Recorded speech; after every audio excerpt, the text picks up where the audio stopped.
A polícia chegou a um armazém após uma chamada comum.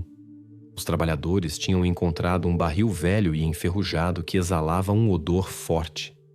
Era até assustador abri-lo.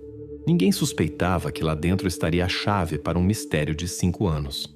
Às 9h45 da manhã, no dia 10 de maio de 2023, um dia de trabalho comum na zona industrial de Beira Rio foi interrompido por uma chamada à polícia. O armazém número 17, situado no fundo de um bairro cinzento, destinava-se ao armazenamento de equipamentos de construção e industriais.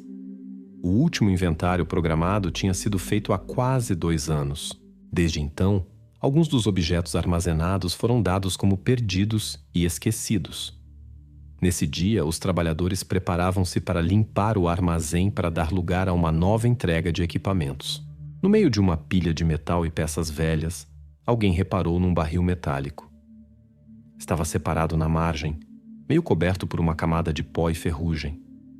Primeiro, ninguém lhe deu atenção especial, mas quando os trabalhadores tentaram mover o barril com uma empilhadora, um cheiro desagradável saiu visivelmente debaixo da tampa. Rapidamente, chegaram ao local polícias e técnicos criminalísticos. A investigação do barril durou apenas alguns minutos. Tratava-se de um recipiente industrial de 200 litros. Na costura inferior havia uma marca do fabricante quase invisível. Ano de fabrico 2018. Cuidadosamente, os técnicos criminalísticos iluminaram a área em volta da tampa com uma lanterna e confirmaram a suspeita. No interior havia obviamente algo que estava lá há mais de 1 ano. Quando a tampa do barril foi cuidadosamente aberta, ficou imediatamente claro. Os peritos tinham se deparado com uma descoberta criminal séria. No interior foram descobertos restos humanos, parcialmente cobertos com cal e misturados com óleo de motor espesso e velho. Era óbvio que alguém tinha tentado esconder qualquer sinal de quem estava lá dentro e há quanto tempo os restos estavam ali. A primeira investigação do local do crime revelou pouco, mas eram informações importantes.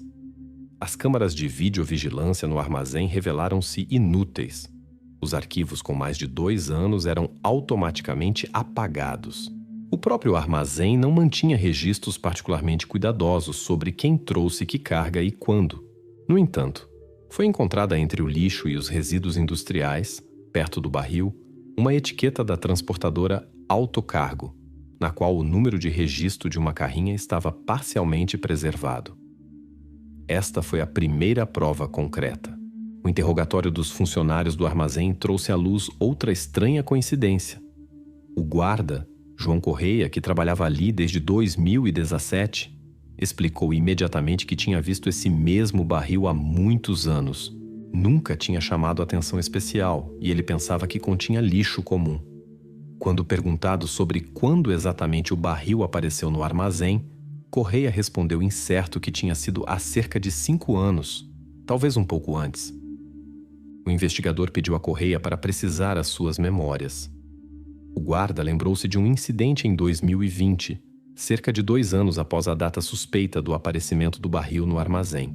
Nesse dia, uma carrinha branca com uma carga de materiais de construção entrou no terreno. O condutor, um jovem com barba curta, magro e pouco falador, descarregou várias caixas e um grande barril metálico. Correia suspeitava que se tratasse do mesmo recipiente, mas não tinha a certeza. O investigador anotou esta informação, mas internamente já a considerava pouco útil. Pela datação indicada na costura do barril e pelo estado exterior do recipiente, estava claro. O barril tinha aparecido ali mais cedo do que Correia tinha descrito. Mas a versão com o condutor barbudo desconhecido e a carrinha branca foi oficialmente tomada em consideração e permaneceu como a primeira suspeita provisória. Foi urgentemente ordenada uma análise rápida de ADN dos restos. Para a polícia, este era um procedimento habitual, mas o tempo de espera prolongou-se por quase 5 horas. Às 16h25 do mesmo dia, chegou uma resposta inesperada do laboratório. O ADN foi comparado com a base de dados de pessoas desaparecidas. A identidade foi inequivocamente estabelecida. No interior do barril encontravam-se os restos de Sofia Alves, de 27 anos, que tinha desaparecido a 16 de abril de 2018. O seu caso estava registrado como em aberto, mas há muito que tinha desaparecido nos arquivos da polícia e tornou-se um daqueles que nunca foram esclarecidos. Agora a situação mudou drasticamente. O que tinha começado como uma intervenção comum tornou-se o episódio-chave de um mistério de anos. A polícia retirou os ficheiros do caso Sofia Alves e iniciou uma nova fase das investigações, tendo pela primeira vez em mãos uma prova real neste caso. Até então, os investigadores não sabiam quem exatamente era o condutor da carrinha branca e se ele tinha uma relação direta com os acontecimentos. Também permanecia desconhecida a pessoa que realmente colocou Sofia no barril. Oficialmente, a polícia declarou que a primeira e mais importante tarefa consistia em identificar o proprietário da carrinha através da etiqueta da transportadora Autocargo. A partir desse momento, cada próximo passo poderia aproximar os investigadores da resolução do mistério que tinha vivido 5 anos num barril velho e enferrujado. 2 dias após a descoberta no armazém, a polícia passou para a fase ativa das investigações. No topo da lista de suspeitos estava o antigo companheiro de Sofia, Tiago Martins. A sua relação tinha terminado oficialmente 3 meses antes do desaparecimento de Sofia. Mas após o seu desaparecimento, Tiago mostrou publicamente tristeza e até participou nas ações de busca. Para a polícia, ele parecia um homem que tinha vivido uma tragédia, mas não um criminoso. No entanto, a nova descoberta mudou a abordagem da investigação. Ao verificar as transações financeiras de Tiago do período do desaparecimento de Sofia, a polícia deparou-se com um detalhe estranho. Num extrato de conta estava registrado um pagamento de 17 de abril de 2018, literalmente no dia após o desaparecimento de Sofia. O pagamento foi feito na loja de materiais de construção, Construção Lisboa. Na descrição da mercadoria estava claramente barril 200 litros, número de artigo 327, montante 109 euros. Os investigadores solicitaram imediatamente o recibo da loja. O resultado chegou ao fim de algumas horas. O número de série do lote indicado no recibo coincidia perfeitamente com a marcação do barril do armazém número 17.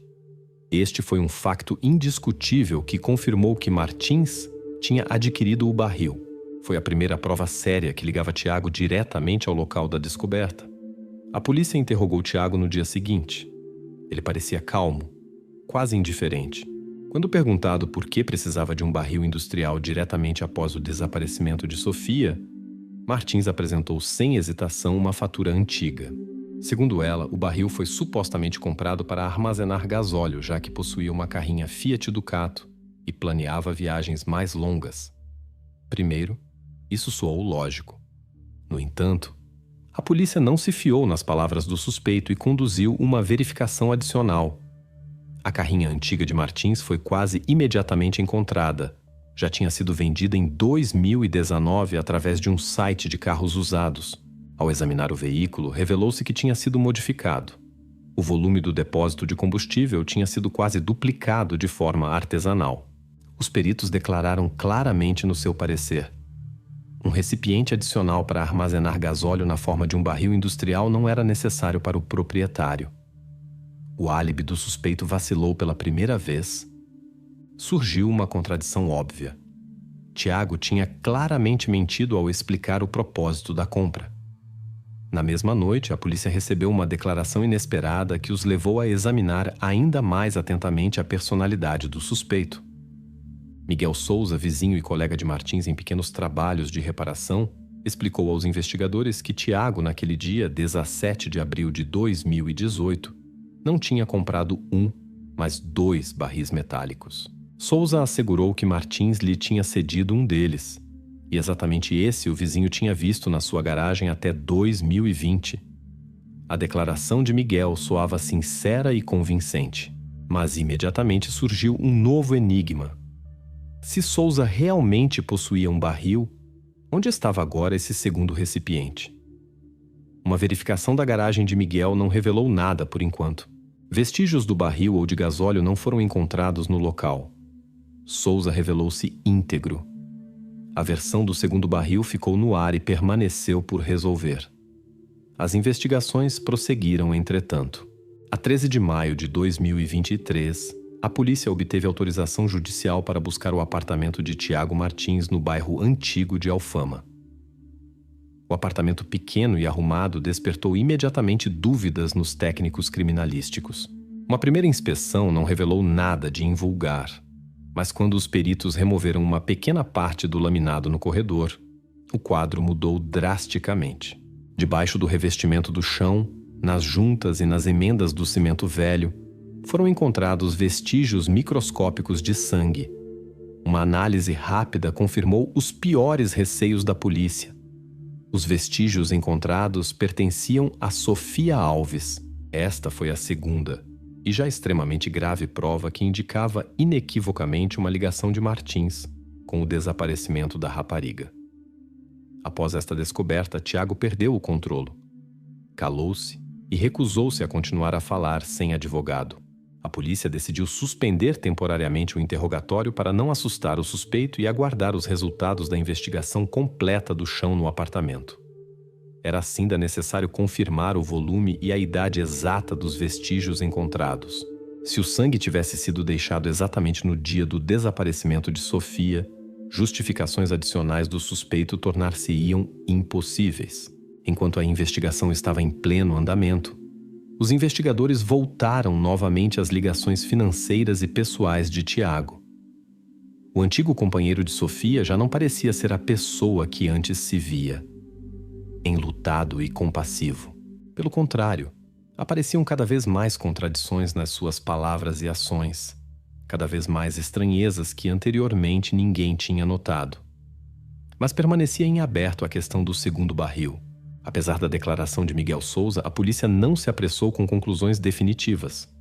Até agora não estava sequer claro se o segundo barril existia.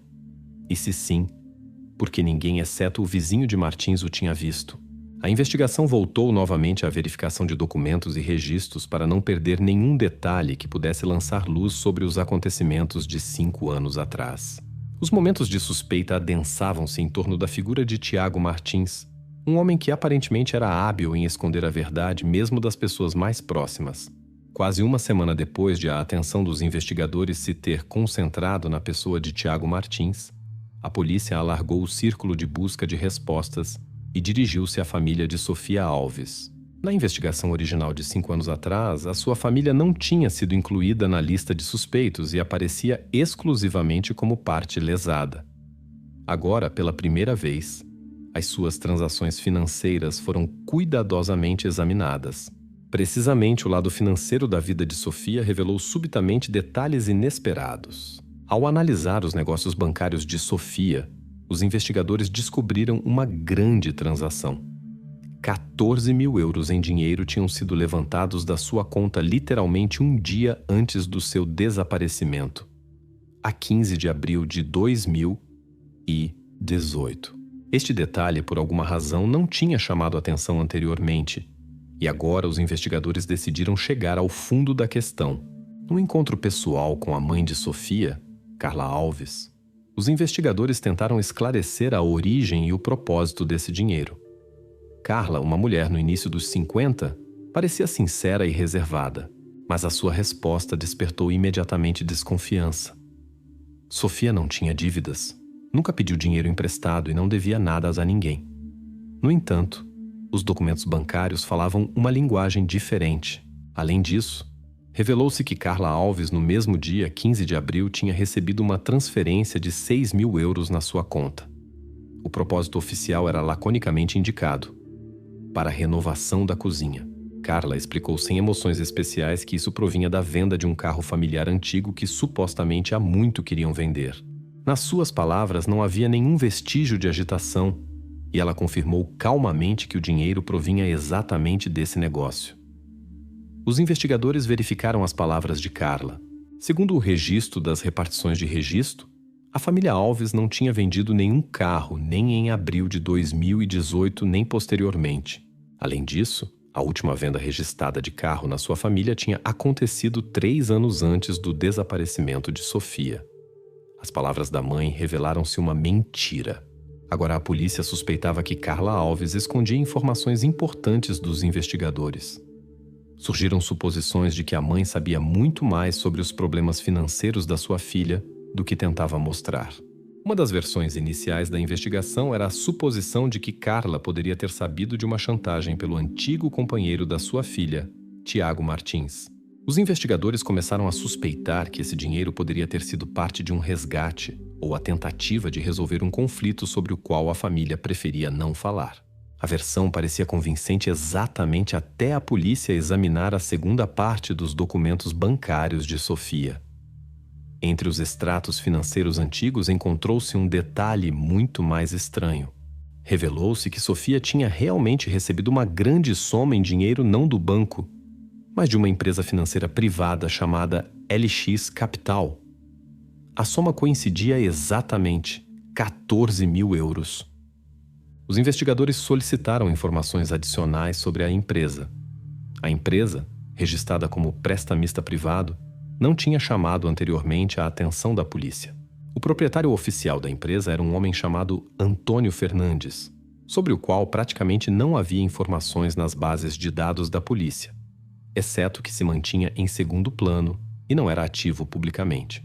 O facto de Sofia se poder ter dirigido a um prestamista privado mudou radicalmente a percepção do caso. O dinheiro já não parecia ser apenas uma ajuda simples para a família ou uma compra inocente. Em vez disso, surgiu uma versão perigosa, segundo a qual Sofia poderia estar envolvida num negócio financeiro que a levou a muito maior infortúnio. Uma verificação de contactos e registros de conversas revelou que Sofia se tinha realmente posto em contato com o escritório da LX Capital pouco antes do seu desaparecimento. Os dados telefônicos confirmaram que o último encontro com um representante da empresa tinha acontecido 3 dias antes da rapariga desaparecer. Num novo interrogatório de Carla Alves, a polícia perguntou-lhe diretamente se sabia algo sobre os problemas financeiros da sua filha e sobre a empresa LX Capital. Carla rejeitou categoricamente qualquer conhecimento e insistiu na sua versão original da venda do carro. No entanto, esta história agora parecia definitivamente inacreditável, e a polícia registrou a mentira de Carla como um facto que necessitava de esclarecimento adicional. Contudo, as autoridades decidiram não fazer acusações precipitadas contra ela e concentraram-se, em vez disso, em investigar a figura do misterioso Antônio Fernandes. O seu papel em todos os acontecimentos permanecia por enquanto pouco claro. Era apenas óbvio que Sofia tinha de alguma forma entrado numa situação com risco financeiro considerável, que a família estava a par disso e tentava escondê-lo. Restava apenas a pergunta: por quê?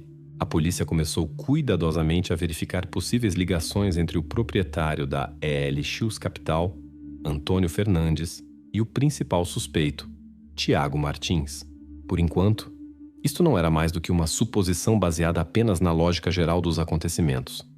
Provas diretas não havia neste momento, e a investigação decidiu proceder passo a passo, sem perder nenhum vestígio. Uma semana de investigações e verificações intermináveis finalmente trouxe um resultado.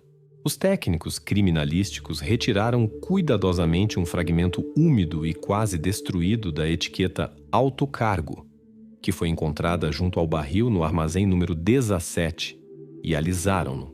Quando o papel secou e passou por um scan especial, os peritos conseguiram decifrar um carimbo quase ilegível. ID do condutor número 58G72. Este detalhe revelou-se decisivo para essa investigação. Os especialistas da divisão de investigação solicitaram imediatamente informações da base de dados da empresa Autocargo. Já meia hora depois chegou a resposta que continha a identidade do condutor atribuído ao ID indicado. Tratava-se de Diogo Silva, de 33 anos. Um condutor temporário que em 2018 tinha trabalhado apenas alguns meses para a empresa. O estatuto de Silva mudou imediatamente para nova testemunha. Diogo foi convocado para interrogatório no mesmo dia. Parecia confuso, mas calmo. Na presença do seu advogado, Silva contou aos investigadores que em abril de 2018 transportava regularmente várias cargas e resíduos de construção por encomenda de clientes privados. De detalhes concretos desse período, o condutor lembrava-se apenas relutantemente e afirmava não se lembrar nem de rostos, nem de características especiais dos contratantes. Tinha sido seu trabalho normal. Silva não negou a possibilidade de a sua carrinha ter estado perto do armazém número 17, mas ao mesmo tempo sublinhou que não tinha deixado nada suspeito no armazém, muito menos barris. A polícia não se apressou a acreditar na sua palavra. No mesmo dia, depois de ter obtido um mandado de busca, os investigadores solicitaram os dados de navegação GPS instalados na carrinha de serviço da Autocargo. O registro do sistema confirmou os piores receios de Diogo Silva. A 18 de abril de 2018, a sua carrinha estava realmente no terreno do armazém número 17 na zona industrial de Beira Rio. O tempo de permanência, 17 minutos. Segundo os regulamentos da empresa, isto é suficiente para descarregar ou carregar carga. Numa nova conversa, o condutor não conseguiu explicar as razões da paragem. Insistiu em não se lembrar dos detalhes do dia de 5 anos atrás. Mas a polícia notou um detalhe importante.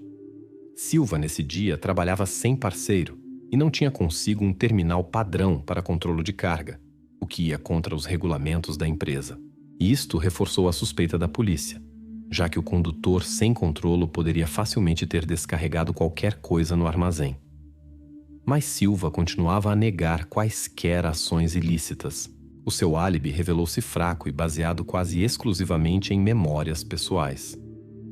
A polícia não tinha provas diretas do seu envolvimento no desaparecimento de Sofia Alves, mas também não tinha possibilidade de o ilibar da suspeita.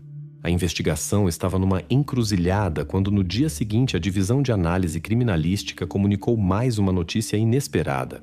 Os peritos que estudavam os registros do sistema de trânsito urbano para 18 de abril de 2018 descobriram um fragmento importante de uma gravação de vídeo. Revelou-se que no dia em que a carrinha de Diogo Silva se dirigiu ao armazém número 17, foi seguida por outro veículo, um Fiat Ducato branco. Os peritos conseguiram ler parte da matrícula desta segunda carrinha, que coincidia completamente com o veículo que anteriormente pertencera a Tiago Martins e tinha sido vendido por ele em 2019. O aparecimento de um segundo veículo mudou imediatamente a direção das investigações. Tornou-se óbvio que havia na história mais um participante desconhecido cuja função não era menos significativa que a de Silva. Agora os investigadores tinham de descobrir se os condutores das duas carrinhas se conheciam e se agiam em conjunto, ou se um seguia o outro tentando passar despercebido. Face às novas circunstâncias, o Ministério Público emitiu imediatamente uma ordem para apreender os servidores do sistema de videovigilância urbana para reconstruir o perfil completo de movimento de ambos os veículos para todo o dia 18 de abril de 2018. Enquanto a polícia aguardava os resultados da investigação técnica detalhada, os investigadores convocaram Diogo Silva novamente para uma conversa para verificar as suas declarações originais. Desta vez, Silva estava visivelmente mais nervoso. O aparecimento da segunda carrinha foi uma surpresa para ele, mas continuou a insistir na sua completa inocência e assegurou que nunca tinha visto o Fiat Ducato branco antes e não conhecia ninguém com o apelido Martins. O seu advogado pediu para evitar conclusões precipitadas e lembrou que tudo isso até agora eram apenas indícios. Os investigadores compreenderam que Diogo Silva possivelmente era apenas uma testemunha ocasional ou participante dos acontecimentos, sem perceber toda a dimensão da situação. O seu possível envolvimento permanecia indeterminado, mas os investigadores também não se apressaram a retirar completamente o condutor da lista de suspeitos. Havia a possibilidade de Silva esconder intencionalmente parte da informação. Agora, o mistério do Fiat Ducato branco tornou-se o episódio-chave das investigações. O homem que estava ao volante desta carrinha tornou-se numa das figuras mais importantes de toda a história. Embora a polícia não se apressasse a nomear o condutor do segundo veículo, os momentos de suspeita contra o antigo companheiro de Sofia, Tiago Martins, reforçavam-se dia a dia. Os técnicos criminalísticos tinham a certeza apenas de uma coisa: a etiqueta Autocargo tinha levado a investigação a um condutor concreto e a um momento concreto. Agora era importante compreender o que exatamente aconteceu naquele dia de abril perto do armazém número 17 e quem era o homem ao volante do Fiat Ducato branco que seguia a carrinha de Diogo Silva. Uma semana depois de a polícia ter descoberto o rastro da segunda carrinha, a investigação voltou novamente à pessoa de Miguel Souza, o vizinho e colega de Tiago Martins. Primeiro, os investigadores tinham dado pouca atenção a Souza e consideravam-no uma testemunha secundária. Agora a sua garagem estava no centro do interesse. A 30 de maio, a polícia conduziu uma busca programada na garagem de Miguel, que ele usava como pequena oficina de reparações. No interior, entre caixas com ferramentas e sacos de cimento, foram encontrados vários pares de luvas velhas de construção. Não pareciam suspeitas até um dos peritos notar uma fina camada de pó esbranquiçado nelas. Uma análise rápida revelou rapidamente que se tratava de cal comum de construção, mas a polícia decidiu enviar as luvas para análise laboratorial aprofundada. Já na noite do dia seguinte, chegaram resultados que mudaram radicalmente o estatuto de Souza. No interior de uma das luvas foram encontrados vestígios microscópicos de sangue e cabelos que coincidiam em 99,8% com o ADN de Sofia Alves. Agora a polícia tinha mais um suspeito. Souza foi detido para interrogatório na noite do mesmo dia. Nos primeiros minutos parecia chocado e não escondeu a sua surpresa pela descoberta na sua garagem. Miguel explicou aos investigadores com confiança que as luvas tinham sido deixadas por Tiago Martins após uma reparação que tinham feito juntos há alguns anos. Afirmou que ele próprio quase não as usava e há muito se tinha esquecido que possuía essas luvas. Os investigadores verificaram as palavras de Souza e descobriram que ele realmente tinha trabalhado nos anos 2017 a 2018 juntamente com Martins numa série de objetos.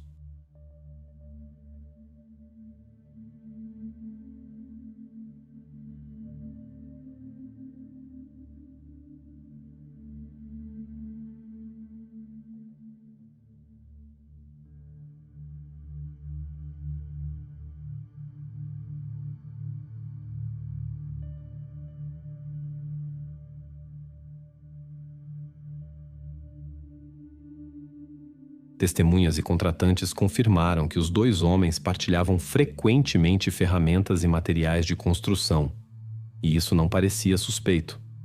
Mas o aparecimento do ADN de Sofia nas luvas tornou automaticamente a situação mais complicada. Os investigadores tentaram estabelecer se Souza poderia ter transportado ou movido o barril. Segundo os dados de registro, Souza possuía até 2020 uma carrinha Nissan Vanette, que era capaz de transportar objetos grandes.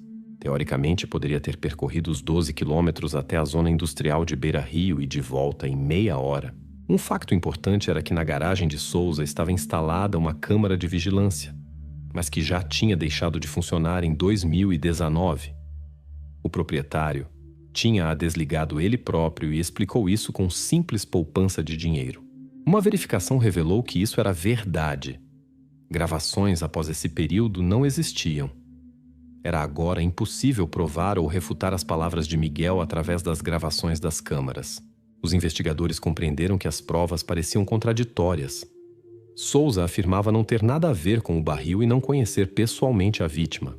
Admitiu que Sofia tinha vindo algumas vezes ter com Tiago quando eram um casal, mas ele não tinha contato direto com ela. As suas explicações soavam lógicas, mas as provas continuavam a inquietar. Para dissipar ou confirmar a suspeita contra Souza, a polícia conduziu mais uma verificação. Desta vez foi usado o próprio ADN de Miguel para o comparar com as amostras encontradas nas luvas. Os resultados foram inesperados.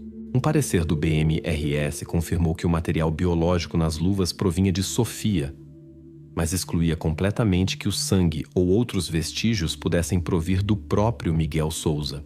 Além disso, no interior das luvas não foi encontrada nenhuma das suas impressões digitais ou células da pele, o que parecia extremamente estranho. Estava claro que as luvas tinham sido usadas por outra pessoa que anteriormente tinha vestido luvas interiores finas de proteção. Esta descoberta confirmou as palavras de Souza de que ele próprio não tinha usado as luvas. Mas agora surgia um novo enigma.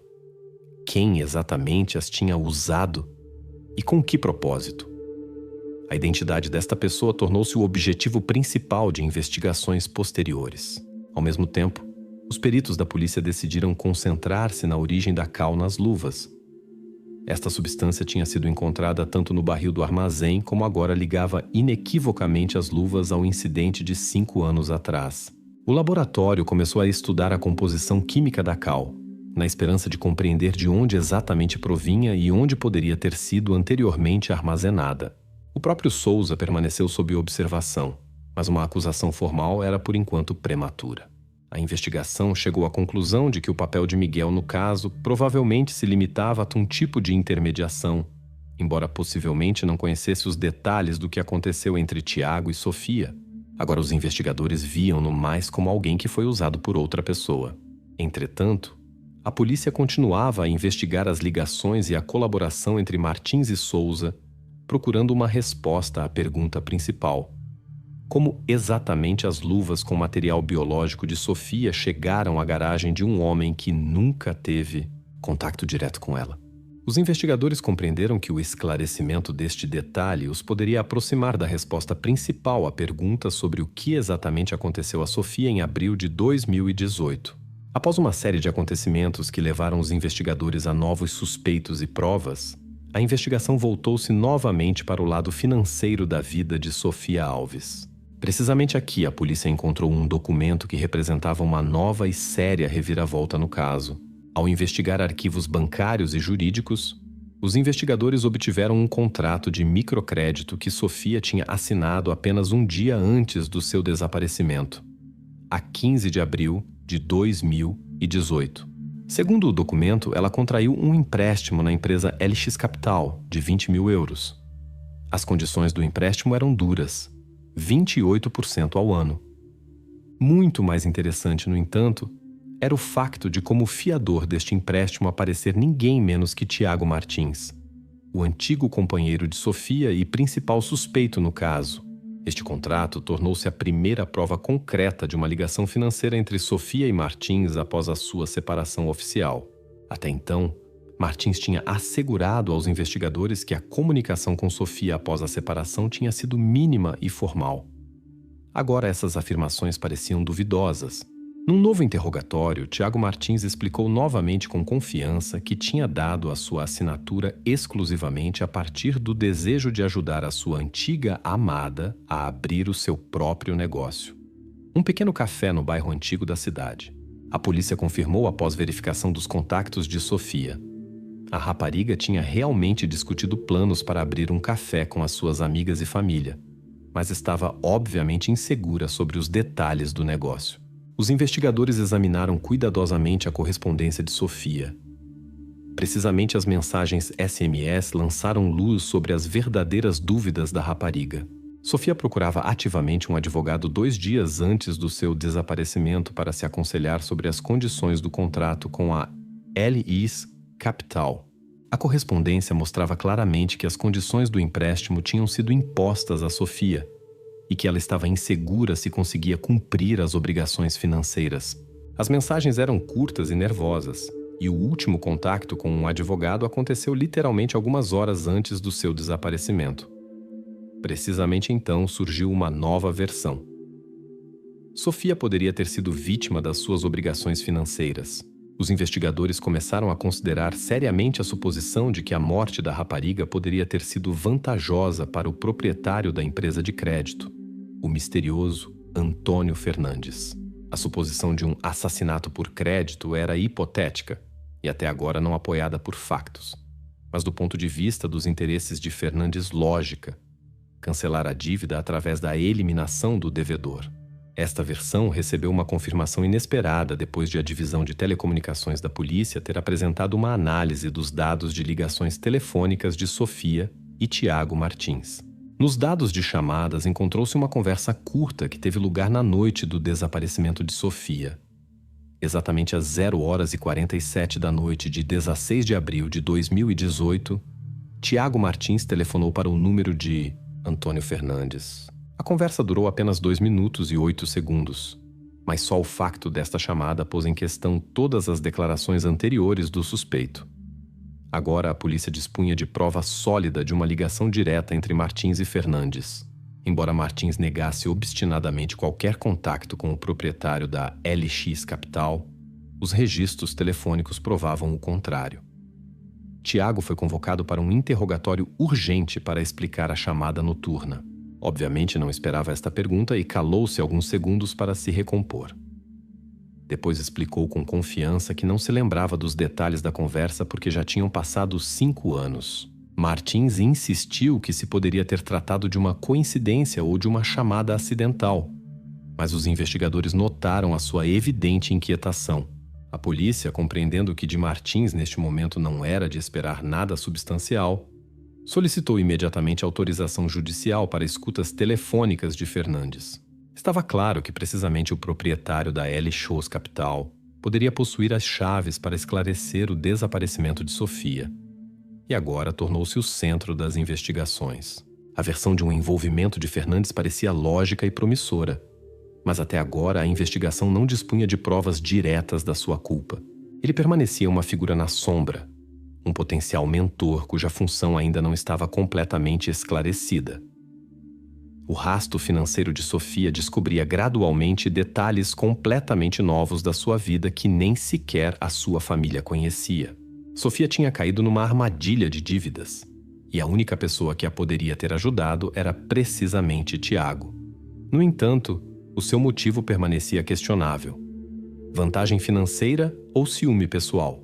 Ambas as variantes os investigadores mantinham em vista, mas nenhuma podia ser completamente confirmada até agora. Assim, o mistério da chamada noturna tornou-se para a polícia no rastro mais importante. Os investigadores começaram a preparar uma verificação em grande escala dos contactos de Fernandes, na esperança de descobrir ligações que até agora estavam escondidas dos olhos da polícia. O assassinato por crédito permanecia a principal hipótese de trabalho, mas aos investigadores faltava ainda o mais importante: provas. No contexto destes acontecimentos, a polícia de Lisboa voltou novamente ao ponto de partida: o contrato de Sofia e a assinatura de Tiago. Precisamente estas duas pessoas, ligadas por um documento financeiro, eram a chave para resolver esta história misteriosa e inquietante que começou no distante abril de 2018.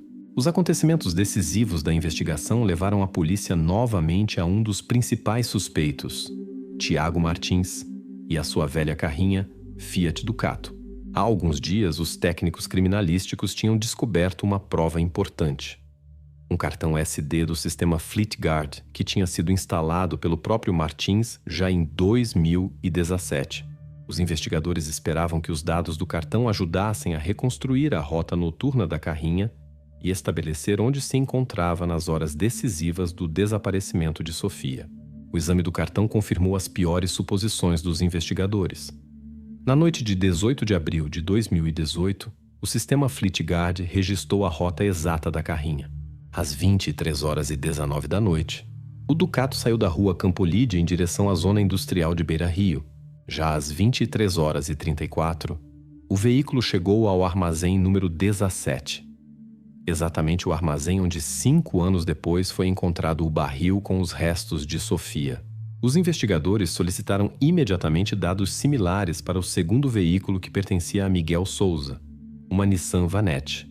Souza continuava sob rigorosa observação da polícia, e o seu envolvimento ou não envolvimento nos acontecimentos poderia ter mudado completamente a direção das investigações. Mas aqui, os investigadores esperavam uma desilusão. O sistema GPS na carrinha de Souza tinha sido completamente desligado já em março de 2018. Uma verificação física revelou que o fusível do módulo GPS tinha sido removido intencionalmente. Isto tornava impossível determinar as coordenadas exatas do veículo no momento de interesse para a polícia. Num novo interrogatório de Souza, os investigadores confrontaram-no com esta nova informação e exigiram uma explicação. Miguel mostrou-lhes, sem hesitação, mensagens antigas de um chat privado com Martins.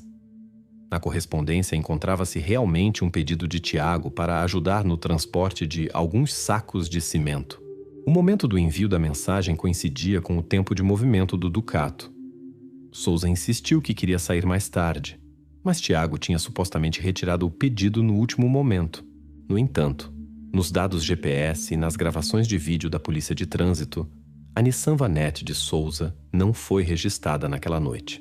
Em nenhum troço de estrada que levava à zona industrial apareceu a sua carrinha, o que levantou dúvidas sobre a sinceridade de Miguel na investigação. Surgiu a hipótese de que ele tinha desativado intencionalmente o GPS e desviado a atenção das câmaras para permitir à carrinha de Martins uma viagem desimpedida ao armazém. Esta versão soava convincente, mas permanecia sem provas diretas. A polícia decidiu não a excluir definitivamente, mas classificou Souza novamente como testemunha. As acusações que se apoiavam apenas em suposições indiretas pareciam demasiado frágeis. O foco das investigações voltou ao Fiat Ducato e à pessoa de Martins. Os investigadores obtiveram autorização judicial para apreender e abrir o seu telefone privado. Desta vez, os esforços da polícia não foram em vão. No lixo das fotos apagadas foi encontrada uma imagem tirada a 18 de abril de 2018 às 2h11 da noite. A foto tinha sido tirada no interior do Ducato e mostrava claramente um barril metálico idêntico ao encontrado posteriormente no armazém. Esta foto tornou-se a descoberta mais importante. Mas quem tinha tirado esta foto e com que propósito, permanecia desconhecido. Os metadados da imagem estavam parcialmente danificados, e a polícia teve de a entregar aos técnicos criminalísticos para a recuperação dos dados EXIF. Por enquanto, a questão de quem tinha tirado a foto permanecia em aberto. Agora os investigadores tinham uma confirmação sólida de que o Fiat Ducato de Tiago Martins tinha estado no local do crime na noite do desaparecimento de Sofia. Isto reforçou significativamente os momentos de suspeita contra ele, embora o próprio Martins respondesse a todas as perguntas secamente e brevemente. Não me lembro dos detalhes. Não percebo como esta imagem pode ter chegado ao meu telefone. Peritos continuavam a analisar a rota noturna do Ducato e anotavam todas as suas paragens que o sistema FleetGuard registrara. Precisamente este sistema era agora o principal auxiliar da polícia, permitindo criar um quadro completo das ações do suspeito. Os peritos não excluíam que pudesse ter havido nesta história mais uma pessoa cujo veículo não foi captado por nenhuma câmara naquela noite. Possivelmente era precisamente esta pessoa que ajudou Martins. Os investigadores não se apressaram com conclusões. Compreendiam que a situação em torno de Souza não estava clara. Até agora, não tinham provas diretas que confirmassem o seu envolvimento no transporte do barril ou no encobrimento de vestígios. No entanto, os investigadores também não podiam excluir completamente o seu envolvimento. As investigações tinham avançado significativamente. Agora a polícia tinha não apenas suposições, mas coordenadas e tempos reais que confirmavam que precisamente a carrinha de Martins tinha estado perto do armazém na noite em que Sofia desapareceu. Mas as perguntas principais permaneciam ainda no ar, e até agora não havia respostas claras sobre os motivos e o papel de cada um dos envolvidos. Nos próximos dias, os investigadores planeavam obter os dados EX e F recuperados da foto, na esperança de compreender quem segurava o telefone no momento de tirar a foto e por que a imagem foi apagada. O mistério da viagem noturna de Tiago Martins aproximava-se do seu esclarecimento, mas permanecia por enquanto ainda atrás de um fino véu de incerteza. A 25 de junho, a investigação tinha recolhido provas suficientes para conduzir uma busca final no apartamento de Tiago Martins. O objetivo principal era confirmar ou refutar a versão de uma queda acidental que Martins tinha apresentado nos últimos dias.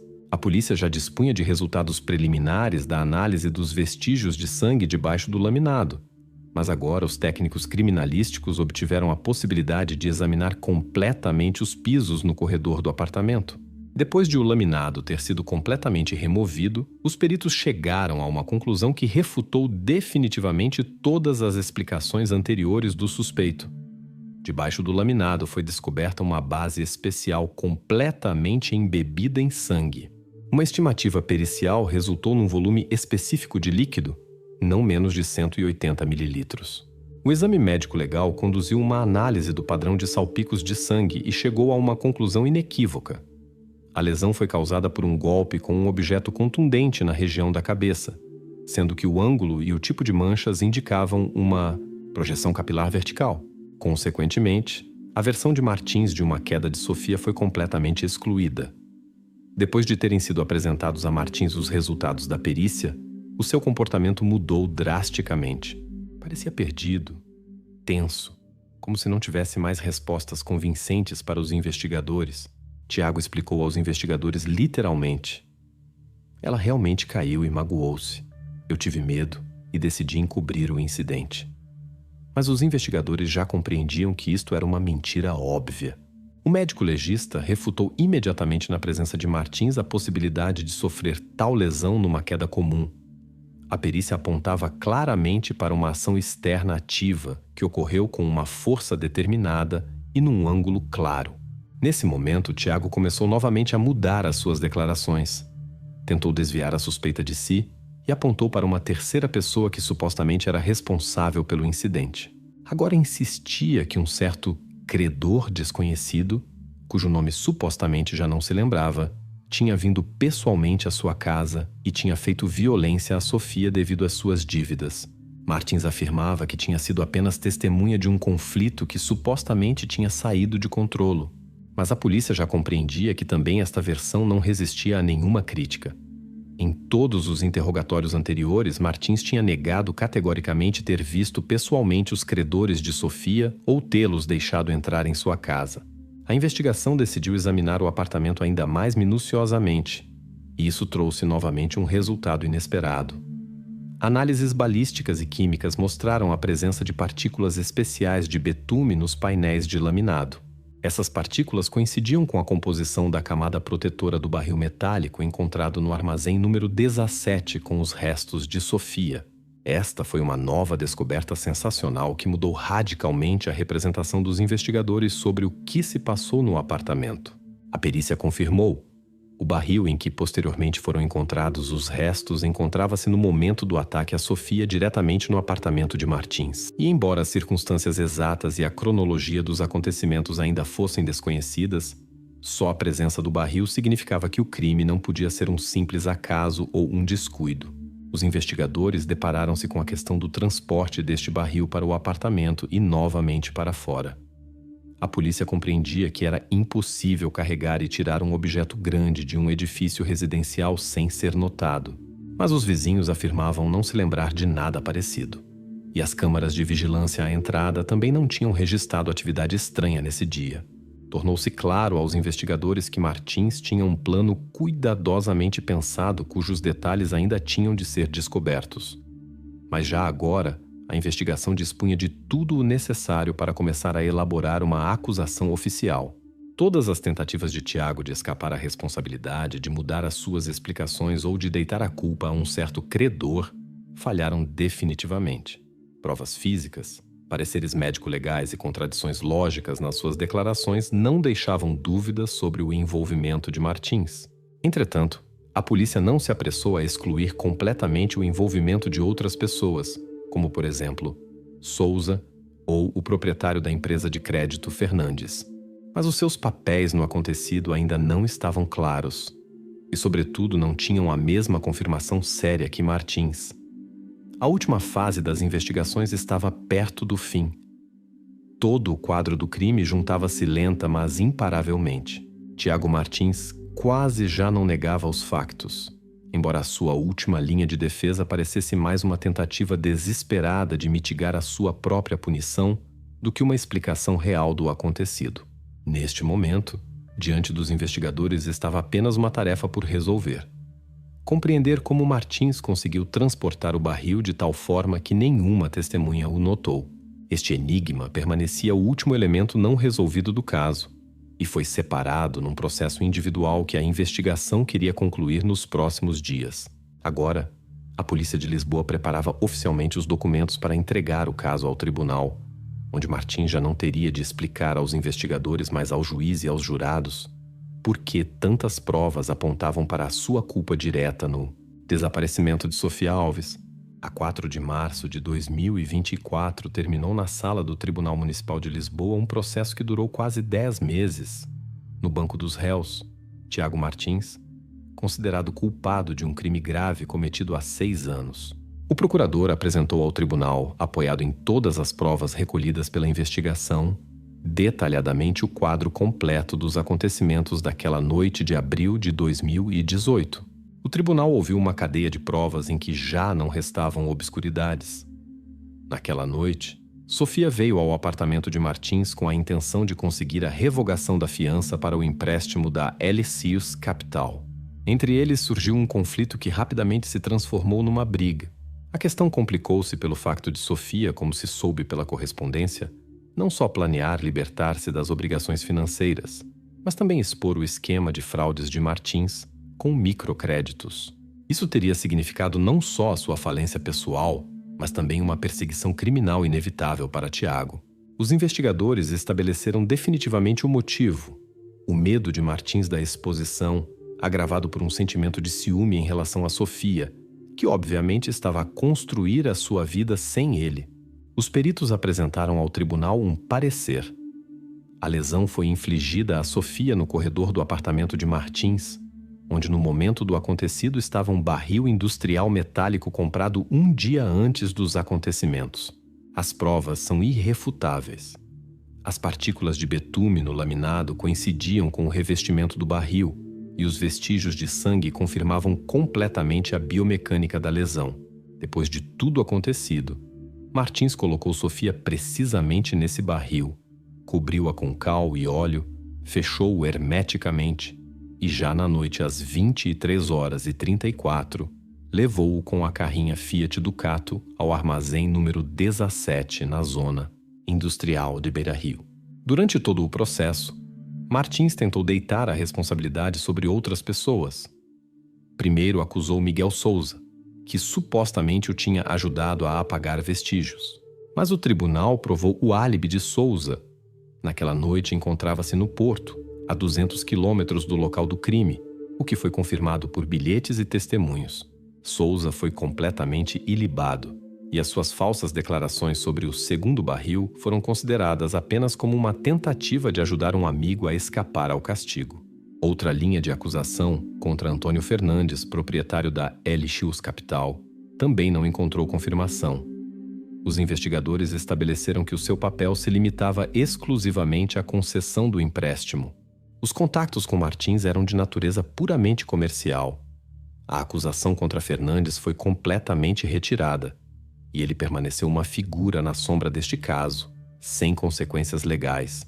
Durante o julgamento, o advogado de Martins fez uma última tentativa de mudar o curso do processo, referindo-se ao desaparecimento precisamente daqueles 20 mil euros que Sofia tinha recebido. Tentou até acusar a sua família de fraude e de encenar o desaparecimento exigindo uma investigação adicional. O juiz chamou a este pedido uma manipulação direta e rejeitou-o imediatamente. Após uma breve pausa, o juiz anunciou a decisão. Tiago Martins é considerado culpado em todos os pontos de acusação e condenado a 22 anos de prisão numa penitenciária de alta segurança.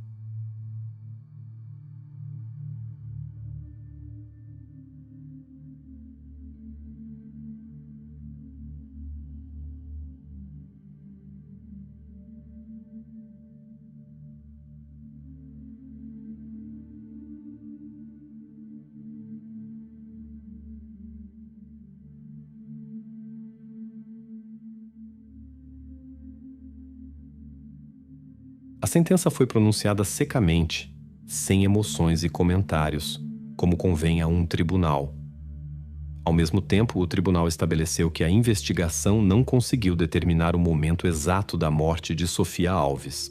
O exame médico legal resultou apenas num período, de 16 a 18 de abril de 2018. Mas apesar desta lacuna, as perguntas principais foram completamente esclarecidas. A identidade de Sofia foi confirmada. As circunstâncias do crime foram detalhadamente expostas. O álibi de Martins revelou-se uma mentira cuidadosamente planeada. Souza e Fernandes foram oficialmente excluídos do caso.